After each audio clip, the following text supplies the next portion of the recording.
اس کا عمل جاری رہتا ہے، یعنی اس کے نام اعمال میں اجر ثواب لکھا جاتا ہے، اس کا اجر ثواب بڑھتا رہتا ہے۔ یہ بڑی قیمتی بات ہے، دیکھ لیں جو حضور نے ارشاد فرمائی۔ آپ صلی اللہ علیہ وآلہ وسلم نے ہمیشہ اپنی امت کو، اپنے صحابہ کرام کو آخرت کی طرف متوجہ فرمایا، دنیا کی طرف نہیں۔ دنیا کو تو آپ نے فرمایا بقدر ضرورت رکھو، جتنے تمہاری ضرورت ہے، ضرورت پوری ہوتی ہے اتنی دنیا اور اتنی ہی دنیا کی فکر کرو، باقی ہمتاً آخرت ہی کے فکر کرو۔ تو یہ اپنے صحابہ کی تربیت ایسے فرمائی، اور اپنی امت کو بھی آپ نے یہی تعلیم دی۔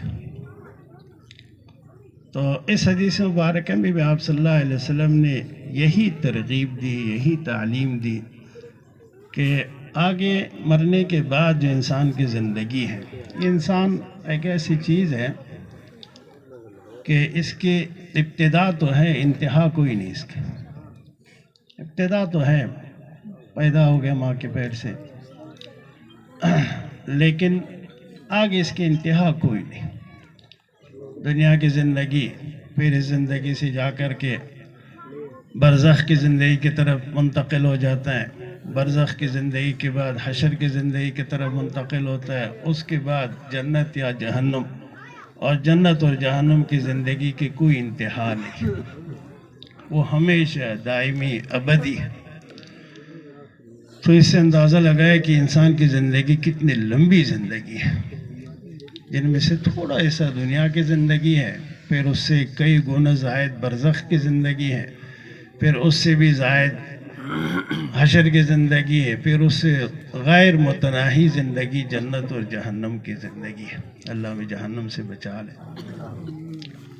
تو اتنی لمبی زندگی ہے، اور انسان کی اس لمبی زندگی کی کامیابی اور اس میں راحت اور سعادت کا دارمدار اسی دنیا کے مختصر سے زندگی پر ہے۔ اس کا اگر انسان اچھی گزارتا ہے، نیک اعمال کے ساتھ، اچھے اعمال کے ساتھ، تو آگے اس کی کامیابی ہے۔ اگر خدا نخواستہ اس زندگی کو انسان غلط گزارتا ہے، ناجائز کاموں میں، گناہوں میں، تو آگے پھر سراسر پریشانی ہی پریشانی۔ تو اگلے زندگی کے لیے جو چیز کارآمد ہے، جو انسان کے ضرورت کی چیز ہے، جو وہاں انسان کے کام آتی ہیں، وہ ہے اعمال صالحہ، نیک اعمال۔ تو موت کے ساتھ نیک اعمال ختم، لیکن فرمایا کہ 3 آدمی ایسے جن کے مرنے کے بعد بھی ان کے نیک اعمال جاری اور ساری رہیں گے۔ وہ کون سے 3 آدمی؟ فرمایا کہ ایک وہ شخص جس کے اولاد نیک، صالح ہو، نمازی ہو، پرہیزگار ہو، بچہ ہو یا بچی ہو، یدعو لہو۔ ظاہر بات ہے جب وہ نیک ہے، نمازی ہے، صالح ہے، پرہیزگار ہے، تو وہ والدین کے لیے دعائیں کریں گے۔ تو نیک اولاد یہ انسان کے لیے صدقہ جاریہ ہے۔ بندہ مر جاتا ہے، اس کے نیک اولاد، پھر آگے اولاد کے اولاد، آگے سلسلہ جہاں تک چلے، تو یہ اس کے لیے صدقہ جاریہ ہیں۔ ان کے دعاؤں کی وجہ سے، ان کے نیک اعمال کی وجہ سے اس مرنے والے کے درجات بھی بلند ہوتا ہے، اس کے نامہ اعمال میں اجر ثواب وغیرہ بھی لکھا جاتا ہے۔ یہ ہے اصل کرنے کا کام، یہ ہے اصل ذخیرہ جو ہمیں کرنا چاہیے۔ دنیا کی زندگی تو عارضی، اس میں انسان کیا کرے گا، بہت عارضی، انتہائی درجے کی، کوئی موت کا کوئی پتہ نہیں کہ کب موت آئے، نہ بھی آئے گا۔ کسی کو اللہ تعالیٰ لمبی سے لمبی عمر دے دے، پھر بھی انتہائی قلیل اور انتہائی عارضی۔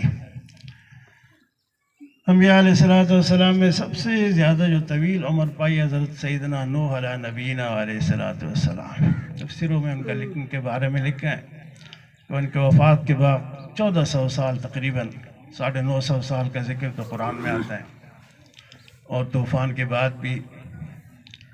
تو وفات کے بعد کسی نے پوچھا کہ یہ اتنے طویل زندگی کو کیسے پائے؟ فرمایا ایسے جیسے کمرے کے دو دروازہ ہو، ایک سے داخل ہو جاؤ دوسرے سے نکل جاؤ. کتنا طویل زندگی تھی ان کے. تو باقی کو تو کسی کی بھی اتنی زندگی نہیں ہے نا، زیادہ سے زیادہ 100 سال، 70 سال، 80 سال. پھر اس امت کی عمریں تو ویسی بھی کم ہیں. حضور نے فرمایا اعمار امتی بین 60 و 70. میری امت کی عمریں 60 70 60 70. کم لوگ اسے آگے تجاوز کریں گے. فرمایا یہ تو بہت قلیل عمر ہے، کم عمر ہے. اور پھر دنیا کے راحت یہ بھی عارضی، دنیا کی تکلیف مشقت یہ بھی عارضی، ہر چیز یہاں عارضی، دائمی نہیں. تو زندگی میں اصل چیز یہ ہے کہ انسان وہ کام کرے جو کل قیامت کے دن، آخرت کے دن، مرنے کے بعد انسان کے لیے وہ کارآمد ہو، ذخیرہ ہو. کہ دنیا سے چلا گیا، قبر میں ہے، لیکن اس کو ثواب مسلسل پہنچتا رہتا ہے. یہ حاصل کرنے کا کام. تو یہ ولد صالح ہے، نیک اولاد. اس لیے اپنے اولاد کو نیک بنا لو، اپنے اولادوں کی تربیت کرو.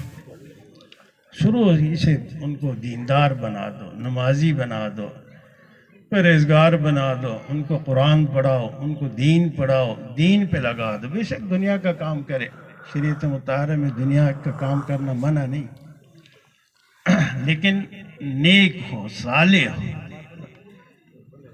اس کو نیک بناؤ، صالح بناؤ. کل مرنے کے بعد وہ تمہارے لیے صدقہ جاریہ ہوگا. تم قبروں میں جائیں گے، ان کے اعمال کا ثواب بھی تمہیں ملے گا، ان کی دعاؤں کا ثواب بھی ملے گا. مسلسل تمہیں اجر ملتا رہے گا. اس وقت پہ تمہیں خوشی ہوگی کہ ہم نے کیسے اچھا کام کیا. اور ایک فرمایا علم ينتفع به، ایسا علم جو قابل انتفاع ہو، جس سے نفع اٹھایا جائے. کسی نے پڑھا، علم دین حاصل کیا، پھر آگے اس کو لوگوں کو پڑھایا. قرآن پڑھا، آگے پڑھایا، دین حاصل کیا، آگے لوگوں کو سکھایا. تو یہ سلسلہ جتنا چلتا رہتا ہے تو اس پڑھانے والے، اس معلم کو اجر و ثواب ملتا رہے گا. اسی لیے علماء فرماتے ہیں کہ تمام امت کے جملہ اعمال کا ثواب آپ صلی اللہ علیہ وسلم کو ملتا ہے. اس لیے کہ آپ صلی اللہ علیہ وسلم اس امت کے معلم تھے، امت کو تعلیم دی، سکھایا سب کچھ. تو قیامت تک جتنے بھی مسلمان آپ صلی اللہ علیہ وسلم کے ماننے والے ہیں، آپ کے امتی عمل کریں گے تو اس کا اجر و ثواب آپ صلی اللہ علیہ وسلم کو ملے گا. تو علم ينتفع به، قابل انتفاع علم، قابل نفع علم، جس سے لوگ نفع اٹھائے، فائدہ حاصل کرے، وہ علم دین ہے. قرآن کا علم ہے، حدیث کا علم ہے، فقہ کا علم ہے، مسائل کا علم ہے. تو ان کو سیکھنا اور آگے سکھانا.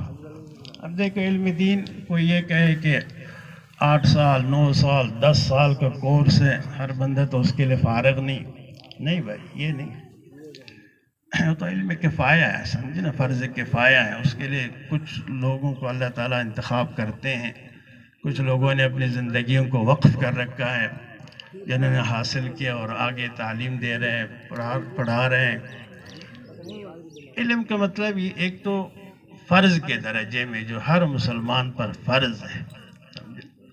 مثال کے طور پر نماز ہے، یہ ہر مسلمان پر فرض ہے. نماز کے مسائل سیکھ لے، نماز کے فرائض، نماز کے شرائط، نماز کے واجبات، نماز کے مفسدات، وضو کرنے کا طریقہ، غسل کرنے کا طریقہ، ٹھیک ہے نا. روزہ ہے، روزے کے ضروری مسائل، باریک مسائل نہیں، موٹے موٹے مسائل، ضروری مسائل. اس کو سیکھ لے، اگر دوسروں کو سکھا دے. یہ بھی وہی علم نافع میں داخل ہے. تو گھر میں بچوں کو سکھائے، بیوی کو سکھائے، بچیوں کو سکھائے، اور دائیں بائیں ہمسائے ہیں ان کو سکھائے، تعلیم دے. تو یہ بھی اسی میں داخل ہے. اس کے بھی اسی طرح اجر ملے گا، ثواب ملے گا. اس نے آگے سکھا دیا، اس نے آگے سکھا دیا، تو سکھانے والے کو اسی طرح اجر ملے گا، ثواب ملے گا. الدال علی الخیر کفاعلہ، حدیث میں آتا ہے، خیر کی طرف رہنمائی کرنے والے کو ایسے ہی اجر ملے گا، ثواب ملے گا، جیسے کرنے والے کو ملے گا، کفاعلہ، کرنے والے کی طرح. تو ایک تو علم ہے. یہ مدارس میں یہی علم پڑھا جاتا ہے، پڑھایا جاتا ہے، طلباء پڑھتے ہیں، اساتذہ اکرام بیٹھ کر پڑھاتے ہیں، تو یہ قابل انتفاع علم ہے، ایک تو اس میں حصہ، اور یہ صدقہ جاریہ اپنے لیے بنا کر کے جانا چاہے زندگی میں۔ اور تیسری بات فرمایا صدقۃ جاریۃ، یا کوئی صدقہ جاریہ کرے۔ صدقہ جاریہ کے موٹی سی مثال یہ مدرسہ جس کے آج افتتاح ہو رہا ہے، یہ مدرسہ صدقہ جاریہ۔ اب اس مدرسے کے تعمیر میں اور اس کے ترقی میں، آبادی میں جو حصہ لے گا، جتنا حصہ لے گا، وہ اس صدقہ جاریہ میں شریک ہے۔ جب تک یہ مدرسہ آباد ہے، جب تک یہ مدرسہ چلے گا اور اس میں بچے پڑھیں گے، سمجھے نا، تو ان شریک ہونے والوں کو اجر ملے گا، ثواب ملے گی۔ یہ صدقہ جاریہ ایک آدمی بنائے تو اسی کے لیے، سارے مل کر کے بنائے، ہر ایک اپنا اپنا حصہ ڈالے تو سب کے لیے صدقہ جاریہ۔ ابھی مدارس تو چلتے رہیں گے انشاءاللہ، دین قیامت تک اللہ نے دین کی حفاظت کا ذمہ لیا ہے، کہ قیامت تک دین باقی رہے گا۔ جب دین باقی رہے گا، دین والے بھی باقی رہیں گے، دین کے خدام بھی باقی رہیں گے، سمجھے نا، دین کے مراکز بھی باقی رہیں گے، یہ ختم نہیں ہوگا انشاءاللہ، تو قیامت تک باقی رہے گا۔ قیامت تک یہ صدقہ جاریہ بنانے والے، تعاون کرنے والے، وہ تو چلے جائیں گے دنیا سے، لیکن ان کا صدقہ جاریہ باقی رہے گا جب تک اس میں بچے پڑھتے رہیں گے اور اس میں دینی علوم کی تعلیم اور تعلم کا سلسلہ جاری رہے گا، تو یہ ثواب ملتا رہے گا مسلسل۔ تو یہ بہترین صدقہ جاریہ ہے۔ تو اس لیے جتنے بھی مدارس ہیں تمام کے ساتھ، اور خصوصاً اس مدرسے کے ساتھ، یہ جو تمہارے علاقے کا مدرسہ ہے، مدارس کی بڑی ضرورت ہے، سمجھے، مدارس میں ہمارے اصل ضرورت کی چیز دین ہے، اصل جو بنیادی چیز ہے، ضرورت کی چیز ہے، جو سب سے زیادہ اہم ہے، وہ دین اور دین کے فکر، دین کا غم ہے۔ تو مدارس میں دین پڑھا جاتا ہے، پڑھایا جاتا ہے، دین کی تعلیم ہوتی ہے، دین کی اشاعت ہوتی ہے۔ آج جو علوم نبوی باقی ہیں اور ہمارے ہاتھوں میں ہی، انہیں مدارس کی برکت ہے، جو اللہ نے سلسلہ جاری رکھا ہے، باقی رکھا ہے۔ تو اس مدرسے کے ساتھ دل و جان سے تعاون کریے، تمہارے لیے صدقہ جاریہ، کسی پر احسان نہیں، نہ سمجھے کہ ہم احسان کرتے ہیں، اللہ کا احسان سمجھے کہ اللہ تعالیٰ توفیق دے دے، انسان کچھ حصہ ڈال دے، اللہ کا احسان سمجھے، کسی کا کوئی احسان کسی پر نہیں۔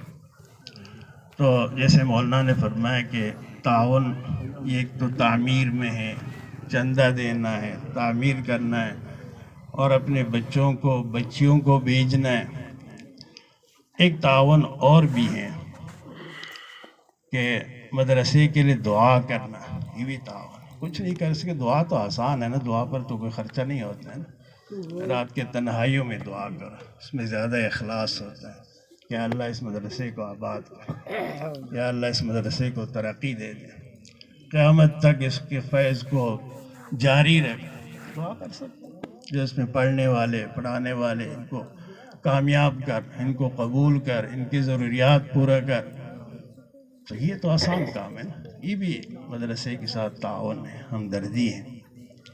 اور ایک تعاون یہ بھی ہے، محبت کرنا مدرسے کے ساتھ، مدرسے والوں کے ساتھ، اہل علم کے ساتھ محبت کرنا، یہ بھی تعاون۔ اور اس محبت کے نتیجے میں کل قیامت کے دن تمہارا حشر بھی انہی کے ساتھ ہی ہوگا۔ انس رضی اللہ عنہ کی روایت ہے، ایک شخص آپ صلی اللہ علیہ وسلم کی خدمت میں حاضر ہوا، اس نے سوال کیا کہ متی الساعہ، قیامت کب آئے گی؟ آپ صلی اللہ علیہ وآلہ وسلم نے اس سے سوال کیا کہ تو نے قیامت کے لیے تیاری کیا کی؟ سوال تو کرتا ہے قیامت کب آئے گی، تو قیامت کے لیے کیا تیاری ہے؟ اس نے کہا اللہ کے رسول میرے پاس تو کوئی عمل تو نہیں، ہاں اتنی بات ہے کہ میں اللہ اور اللہ کے رسول سے محبت کرتا ہوں۔ تو آپ نے فرمایا کہ المرء مع من احب، کہ آدمی اسی کے ساتھ ہوتا ہے قیامت کے دن جس سے وہ محبت کرتا ہے۔ انس رضی اللہ تعالیٰ فرماتے ہیں ہم آپ صلی اللہ علیہ وسلم کے اس جملے سے اتنے خوش ہوئے جو کسی چیز پر اتنے ہمیں خوشی نہیں ہوئی، اور پھر فرماتے ہیں انی احب ابا بکر و عمر، تو پہلے آپ صلی اللہ علیہ وسلم کا نام لیا کہ میں بھی اللہ کے رسول سے محبت کرتا ہوں، حضرت ابوبکر سے محبت کرتا ہوں، حضرت عمر سے محبت کرتا ہوں، اگرچہ میں نے ان جیسے عمل نہیں کیا، لیکن اس محبت کی وجہ سے مجھے امید ہے کہ قیامت کے دن میرا حشر بھی انہی کے ساتھ ہوگا۔ تو یہ محبت بھی تعاون ہے، مدارس کے ساتھ، اہل علم کے ساتھ، علماء کے ساتھ، دین والوں کے ساتھ محبت کرنا، سمجھے نا۔ اس کا فائدہ خود ہمیں ہے کہ قیامت کے دن انشاءاللہ اسی کے ساتھ ہمارا حشر ہوگا۔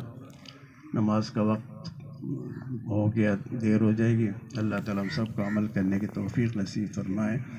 وآخر دعوانا الحمد للہ رب العالمین۔